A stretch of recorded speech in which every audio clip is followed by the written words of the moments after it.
I'm Denise Lanman, your host for Chamber Chat. And joining me is Steve Borchers from the Wayne County Foundation Office. Hi, Steve. Hi, Denise. How are you? I'm doing pretty good. Great. Are you having fun yet? I am having a blast and enjoying every minute. How about you? This is something else, I'll tell you that. I think it is really a neat idea and an awesome opportunity to be able to tape here at the Depot District Christmas Festival. It is. This is amazing. So we will try to focus a little bit on what I invited you here to speak about. And part of it is what's going on around us, only because there are a lot of nonprofits located here at the festival. But that's not what we're going to start with. We're going to start with the foundation and a little bit of the history of the Wayne County Foundation and who you are and what you do. Okay. Well, I'm Steve Borchers. I'm the Executive Director of the Wayne County Foundation. I've been in town for about 10 years now in this position, and I'm honored to work with the foundation that has been serving Wayne County since 1979. The foundation was actually organized in 1978,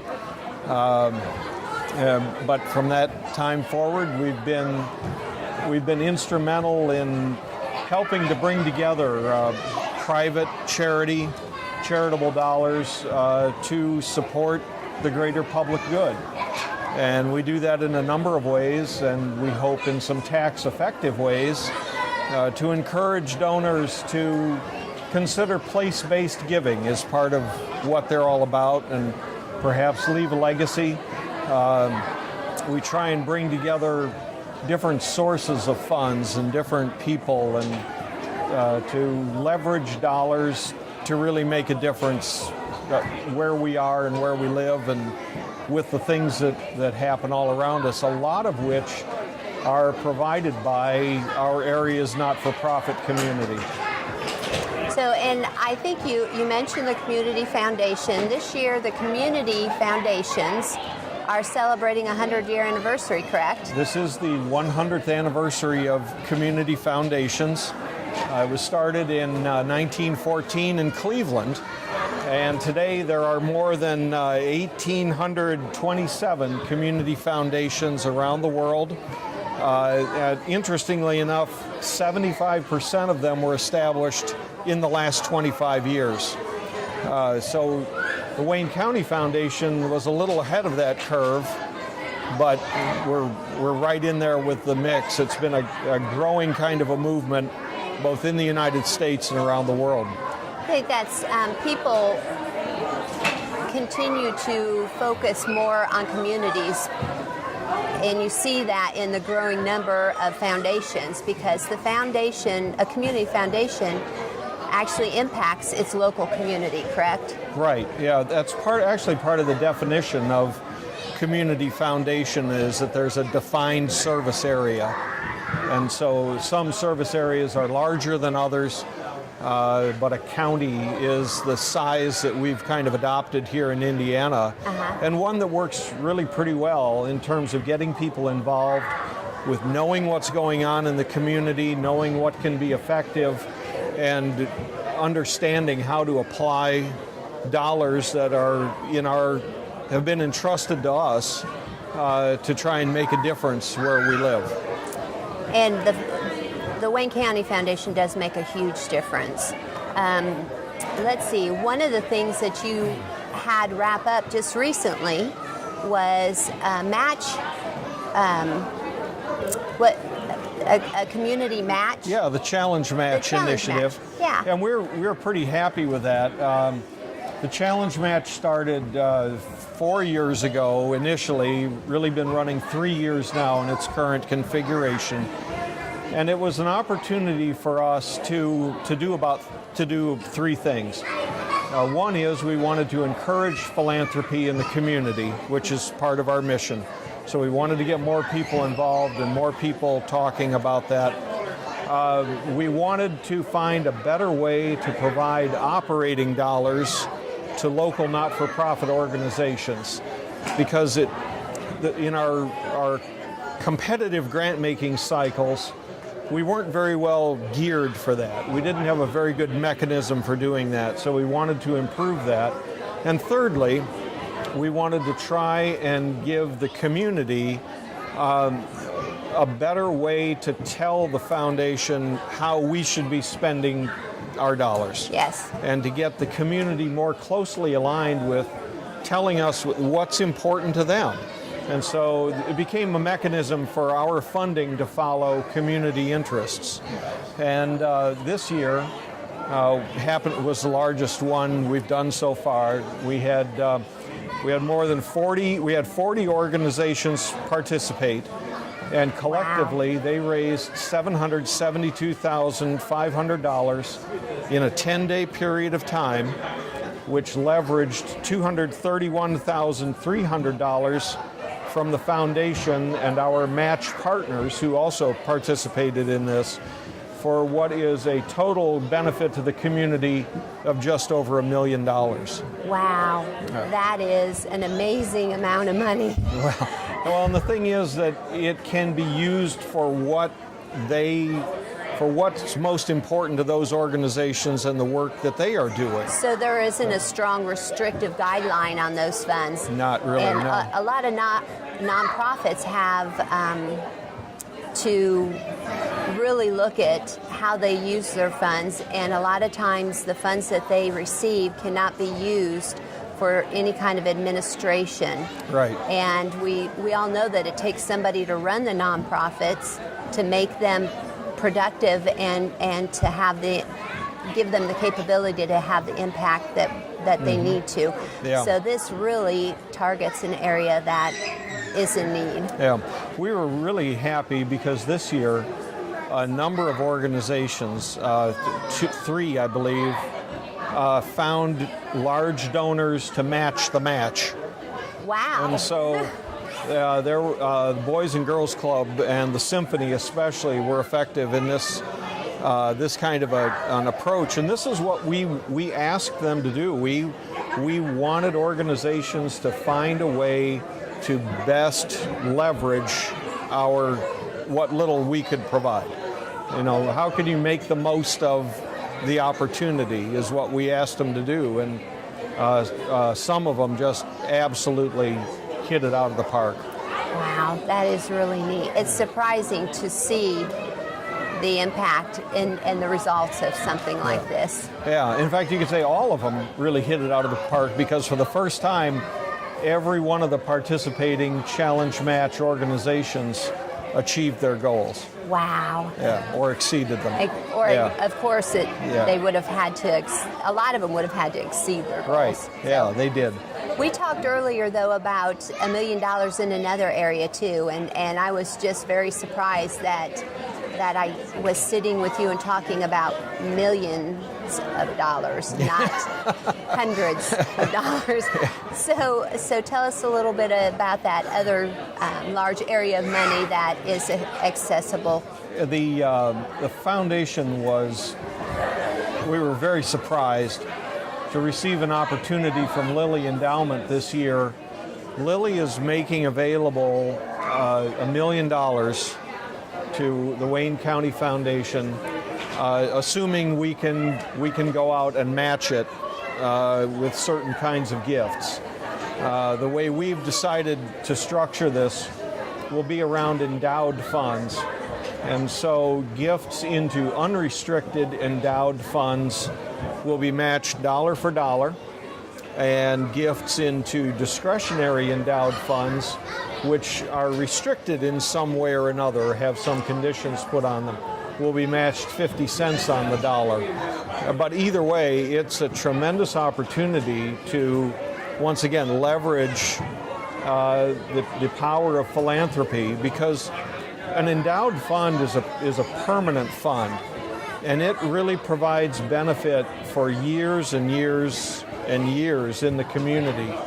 The way we're structuring this Lilly match, if we're successful, and I'm pretty sure we will be, this will end up providing an additional $125,000 a year, every year, on a go-forward basis. Wow. That we'll be able to either grant out as part of our competitive grant-making cycles, or apply to the challenge match, or have available in some funds for designated purposes. And so we're pretty excited about that. Is there a time restriction on that, Steve? The match period for us runs through March of 2016. So we have a considerable amount of time to work with this. It's probable that we will achieve the dollar goal before we bump up against the time goal, but we'll wait and see how it plays out. Well, good luck with that.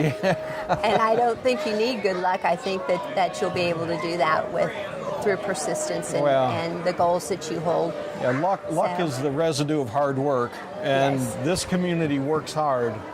So that the result of that will be good things for a lot of years to come. Well, the grant process is a big focus for the foundation, but the foundation also works in another area for the community that benefits greatly from the work that you do, and that's our scholarships. So I think we're getting close to the cycle for scholarships for higher education. We're beginning to think about scholarships for 2015, and once again, we should be on track for another really great year. The foundation administers about 125 different scholarship funds that last year provided over $400,000 worth of awards. This year, I think we've already paid out more than 360 individual awards to 278 students that will be attending 53 different colleges or universities in Indiana or across the country. So far, I think we paid out about $457,000 in scholarships this year, and that's similar with last year and what should be available this coming year too. And that's just for Wayne County, correct? That's just Those Wayne. numbers are just Wayne County. Oh, there may be one or two there that relate out of the county, but yeah, essentially that's for Wayne County. Wow, that's a lot of dollars going out to those students. Yeah. And I know that working in the community, that's one of the goals that we have is to train our children and our students and hopefully retain some of them so that continues to give and grow. Yeah, and I'll be quick to point out that not all of those scholarships are for colleges. We have a number of scholarships that relate to technical or trade schools. Yes. Nursing and things like that, and nursing was a bad example because that's usually a college or a university setting. But you do have the nursing assistants. We do have nursing assistants, Yes. but technical programs, trade schools.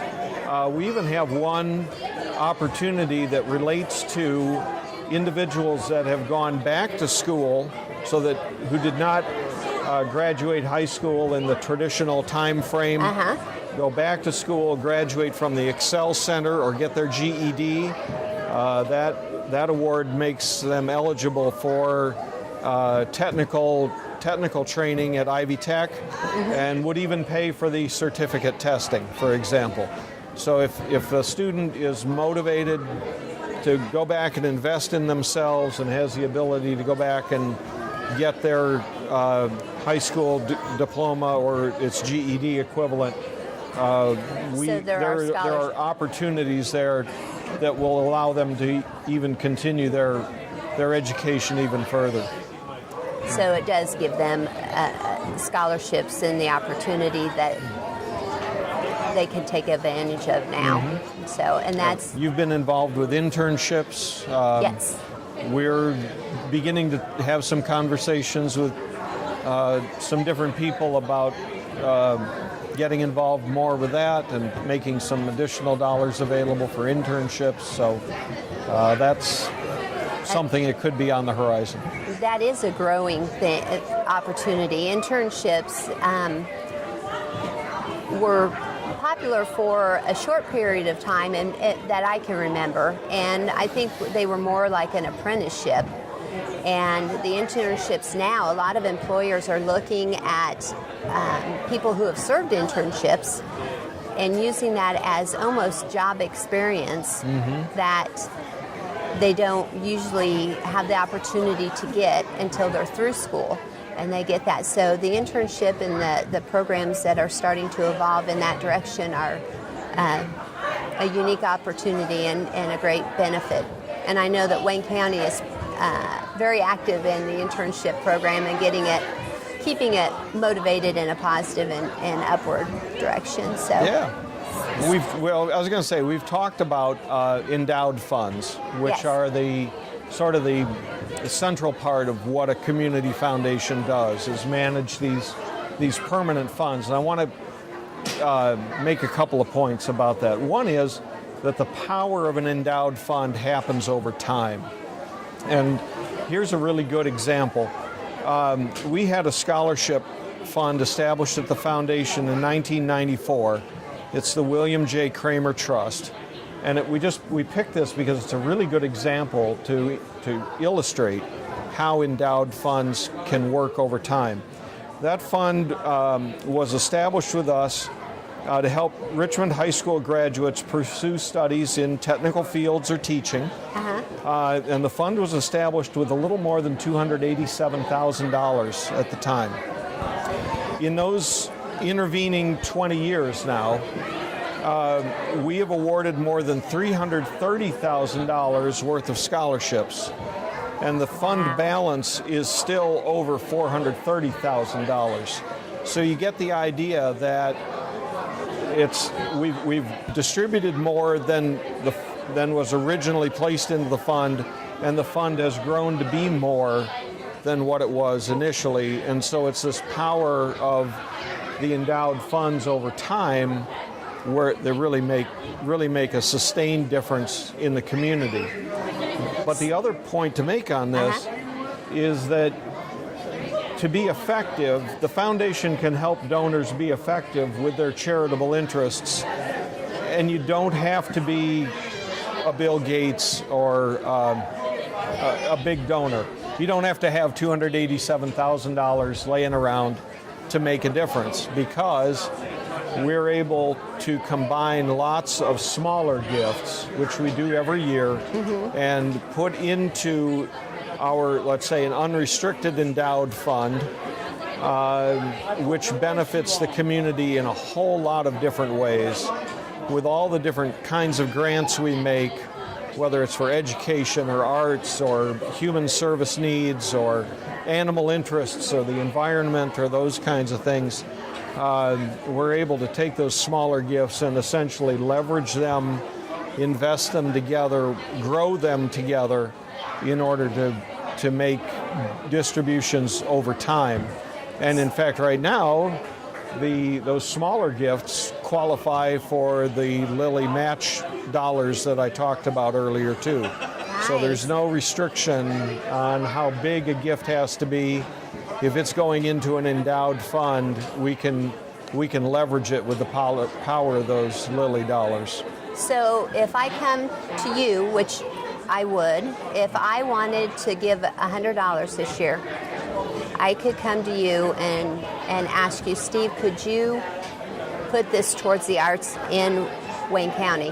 And we would do that. We would thank you profusely, and we would make those $100 work really, really hard. Yeah, because that's what we're trying to do, is find the highest and best use of those dollars every time we make a grant. So you kind of work magic, don't you? Well, I don't know if it's magic or if it's elfin magic, but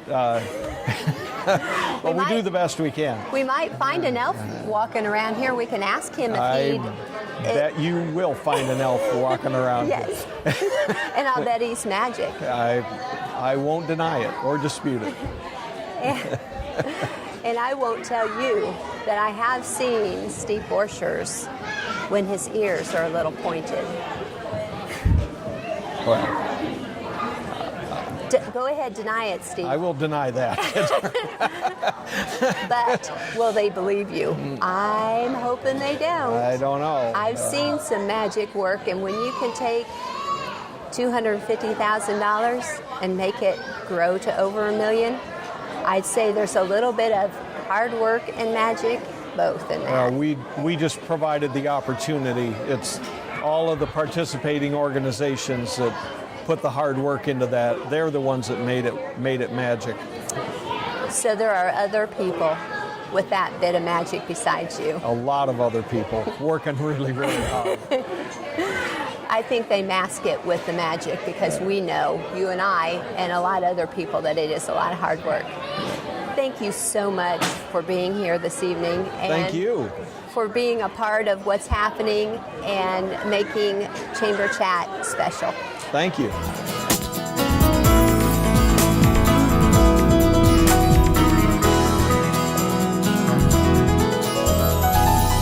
Hi, Trevor. Thanks for joining me. Thank you for having me. This is a really, really neat opportunity. I'm sure that the folks at home can see that there are a lot of people in the background today or tonight, because it is an evening. Yes. And it's a really neat opportunity for the Chamber to get to tape our Chamber Chat here at the Depot District Christmas Festival. Yep, the old-fashioned Christmas festival. And there are so many. At the Richmond Furniture Gallery. Yes, on the third floor with several nonprofits behind us, and they benefit a lot from the 3 evenings in December that they can come down here and participate and share what they do and what their passion is. So, and the Richmond Furniture Gallery gave us permission to shoot on location here, but there are a lot of people down in the district that participate in this. So the whole area Activities everywhere. Yes, all kinds of things, and it is once a year, but 3 different evenings. Yep. So it's a special It's a blast. event. It is. It's a blast. I want to go and have a snowball fight afterwards. Those kids are having way too much fun. Too much fun. Well, thank you for being here too, and I know that I seen you earlier eating popcorn, but we do want to touch on just one special thing happening at the Chamber right around the corner, and that is our annual dinner in January. Yes, January 23rd, with dinners starting at 6 and social hours starting at 5, right? Nope, a little Scrap that backwards. one. That's okay. The social hour starts at 6 and then dinner will be at 7. Okay. And we have a really neat keynote speaker this year who will be making a visit to Richmond, which is Sarah Fisher. Yes, of IndyCar fame. Yeah, and has a lot of firsts. She's a very interesting person. So come to the dinner and see what she has to say. She'll be joining us as we race towards a bright future. That's true. That's true. So it'll be a fun thing. Thank you, Trevor, for sitting with me a couple minutes and absorbing this fantastic atmosphere going on around us. And we'd like to thank the Richard family for allowing us to be here this evening and participate in this festival. Thank you very much.